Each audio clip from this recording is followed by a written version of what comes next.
Next క్వశ్చన్కి వెళ్దాం. కాళేశ్వరంకి సంబంధించి కాళేశ్వరం ప్రాజెక్టులో అవినీతి జరిగిందని మీరు నమ్ముతున్నారా అంటే 50% మంది ప్రజలు నమ్ముతున్నాము అన్నారు. 35% మంది ప్రజలు ఇది కాంగ్రెస్ పార్టీ ప్రచారమే అంటే 15% మంది ప్రజలు మాత్రం ఇదంతా వ్యతిరేకంగా అంటే తాము వ్యతిరేకిస్తున్నాము, అవినీతి జరగలేదని చెప్పారు. ఓవరాల్గా కాళేశ్వరం సంబంధించి కేసీఆర్ ఆ రోజు ఉన్నటువంటి బీఆర్ఎస్ పార్టీకి కావచ్చు, కేసీఆర్ పాలనకు సంబంధించి నెగటివ్ మైండ్ సెట్ తోటే ప్రజలు ఇంకా కొనసాగుతున్నారని చెప్పుకోవచ్చు. నెక్స్ట్ క్వశ్చన్కి వెళ్దాం. ఇది కవితకు సంబంధించి కేసీఆర్ కూతురు కవిత కొత్త పార్టీ పెడితే మద్దతు ఇస్తారా, మరో ప్రాంతీయ పార్టీ అవసరం ఉందా ఈ తెలంగాణలో అని అడిగితే 90% మంది ప్రజలు మేము మద్దతు ఇవ్వము అని చెప్తే 10% మంది ప్రజలు మాత్రం ఇప్పుడే చెప్పలేమనేటువంటి సమాధానం ఇవ్వడం జరిగింది.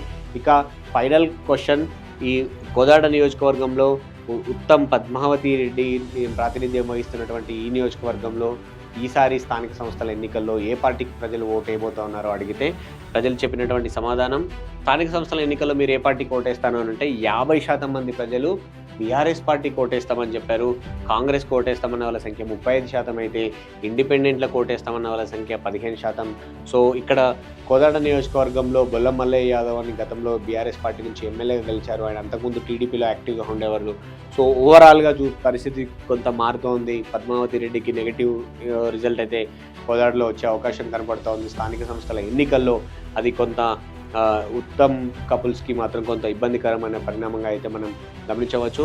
ఓవరాల్గా కోదాడలో ఈసారి బీఆర్ఎస్ పార్టీకి ఎడ్జ్ ఉండే అవకాశం అయితే కనబడుతుంది.